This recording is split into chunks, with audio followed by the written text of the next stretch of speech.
شروع اللہ کے بابرکت نام سے جو بڑا مہربان اور نہایت رحم کرنے والا ہے۔ دوستو، بنی اسرائیل کے ایک شخص نے 70 سال اللہ تعالیٰ کی اطاعت اور بندگی میں گزار دیے۔ ایک رات جب وہ اپنے عبادت خانے میں عبادت گزاری میں مشغول تھا تو اچانک ایک انتہائی حسین و جمیل عورت عبادت خانے کے دروازے پر پہنچی۔ اس عورت نے دستک دی تاکہ وہ عبادت گزار دروازہ کھول دے۔ رات بہت سرد تھی اور اس عورت کی خواہش تھی کہ وہ یہ سرد رات اس عابد کے ساتھ عبادت خانے میں گزارے، مگر پھر بھی اس عابد نے اسے توجہ کے قابل نہ سمجھا، اس عورت کی طرف دھیان نہ کیا اور اپنی عبادت میں مشغول رہا۔ عورت جب مجبور ہو کر واپس جانے لگی تو اس شخص نے دروازہ کھول دیا۔ جب عابد کی نظر عورت پر پڑی تو عورت کا حسن اس غضب کا تھا کہ وہ اس عبادت گزار شخص کو جی جان سے بھاگی۔ عابد کو بڑا جھٹکا لگا۔ پھر کیا تھا،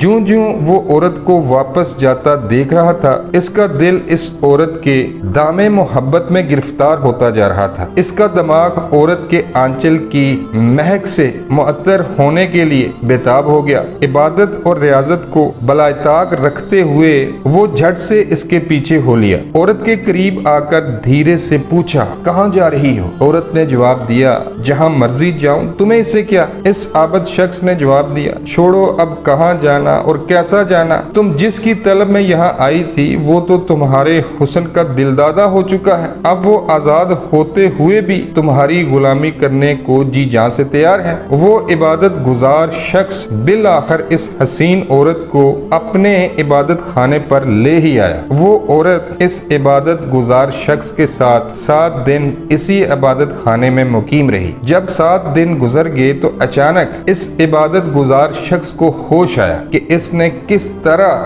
70 برس کی عبادت کو صرف 7 دن میں غارت کر دیا اور کس قدر گھنونے گناہ میں ملوث رہا۔ چنانچہ زاروں قطار رونے لگا، یہاں تک کہ اس پر بے ہوشی طاری ہوگی اور وہ غش کھا کر گر پڑا۔ جب ہوش آیا تو اس عورت نے کہا، اے اللہ کے بندے، اللہ کی قسم تم نے میرے علاوہ کسی اور سے ایسا کام نہیں کیا جسے اللہ کی نافرمانی کہا جائے، اور میرا معاملہ بھی یہی ہے کہ میں نے بھی تیرے علاوہ کسی کے ساتھ گناہ کا ارتکاب کر کے اللہ کی نافرمانی مول نہیں لی۔ میں تیرے چہرے پر نیکی اور صلاح کا اثر دیکھتی ہوں، اگر تجھے تیرے پروردگار نے پناہ دی تو میرے لیے بھی معافی کی درخواست کرنا۔ اس کے بعد وہ عابد عبادت خانے سے روتا ہوا نکل پڑا، ادھر ادھر سرکردہ پھرنے لگا۔ رات کو ایک کھنڈر میں پہنچ جاتا ہے، کیا دیکھتا ہے کہ وہاں 10 اندھے رہتے ہیں۔ یہ عبادت گزار شخص بھی وہاں بیٹھ جاتا ہے۔ اس کھنڈر کے قریب ایک راہب رہتا تھا جو ہر رات ان اندھوں کے لیے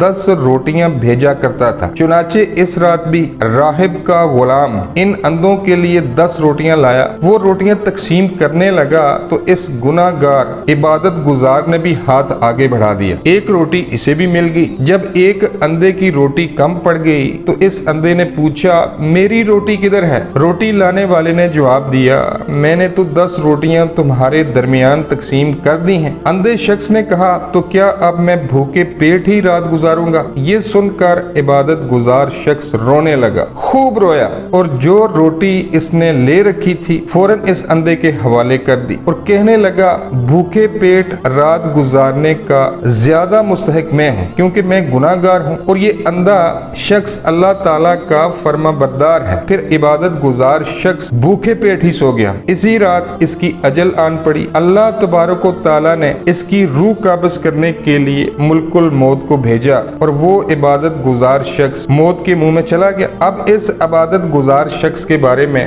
رحمت کے فرشتوں اور عذاب کے فرشتوں میں اختلاف پیدا ہو گیا کہ اس شخص کو کہاں جانا چاہیے، جہنم میں یا جنت میں۔ رحمت کے فرشتوں نے کہا، یہ شخص اپنے گناہ سے توبہ کر کے اللہ تعالیٰ کی اطاعت کی جستجو میں آیا ہے۔ عذاب کے فرشتوں نے کہا، یہ تو بڑا گناہ گار آدمی ہے۔ اللہ تعالیٰ نے ان فرشتوں کے پاس اسی وقت وحی بھیجی کہ تم اس عبادت گزار شخص کی 70 برس کی عبادت اور 7 راتوں کے گناہوں کا وزن کرو۔ فرشتوں نے تعمیل کی۔ اس عبادت گزار شخص کی 70 سالہ عبادت کو 7 سال کی معصیت کے مقابلے میں تولا گیا۔ معصیت کا پلڑا عبادت کے پلڑے سے بھاری نکلا۔ اب اللہ تبارک و تعالیٰ نے فرشتوں سے فرمایا کہ کہ اس کی وہ نیکی میری بارگاہ میں شرف قبولیت حاصل کر چکی ہے جب اس نے روٹی اندھے کے حوالے کر دی تھی اور خود بھوکا سو گیا تھا، چنانچہ فیصلہ رحمت کے فرشتوں کے حق میں صادر ہو گیا اور عابد شخص کی